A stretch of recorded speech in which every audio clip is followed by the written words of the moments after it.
List the various tools for planning and scheduling. Tools for planning and scheduling.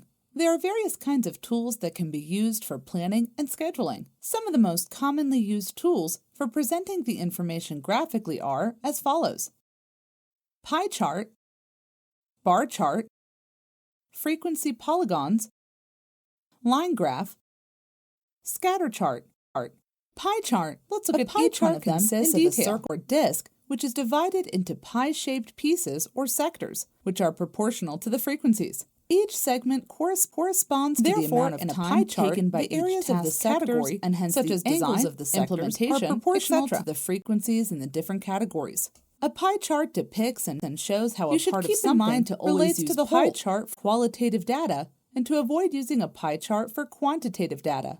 It's more preferable to use a bar chart or frequency polygon. A bar graph or bar chart consists of a bar, either horizontal or vertical, which is used to represent counts or frequencies for several categories of a project management. The chart is drawn using thick lines or bars for each category. That denote the frequencies. Also, the length of the variable is equal to frequency of the category. It consists of rectangular bars that differ in height or length is almost similar to their value. Histogram. There are two main types of bar graphs used for presenting rectangles data, as it's easy to understand each other, whereas bar graphs are mostly used to present data that are discrete in a bar graph. If the width of the bar is not kept while planning and scheduling, frequency polygons difficult to interpret while planning and scheduling by marking the tops of the bars in a bar graph, and then joining these points by straight lines. To draw a frequency polygon, a bar graph, just like bar graphs, the frequency polygons are mostly used to present data by a straight line, and the frequency draw of frequency values. A blank frequency polygon drawn first. A line graph consists of a line that is drawn data while planning and scheduling. And a line graph and bar shows the trends in data, or scatter chart show you the plot of data which are collected while planning and scheduling.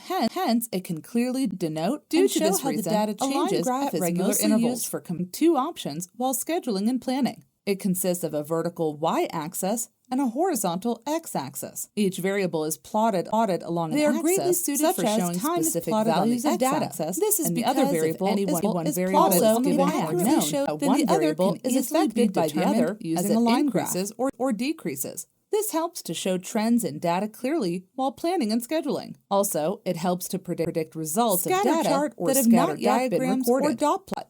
A scatter diagram is also known as a scatter plot, scatter chart, scattergram, scatter graph, X or Y graph, or dot plot. It consists of a graph of points that are plotted and show the relationship between two variables or sets of data to see if they are correlated. The data is plotted on the graph in the form of Cartesian squares method is used to include a straight line for best fit.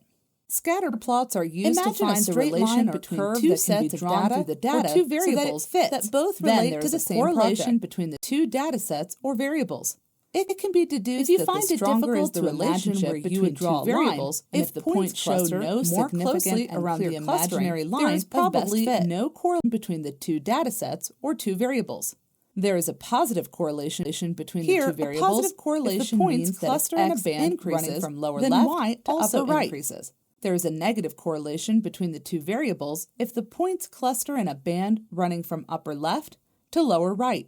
Here, a negative correlation means that if you keep in mind that a scatter plot may show that a relationship exists. However, it does not and cannot prove that one variable is caused by the other in the project.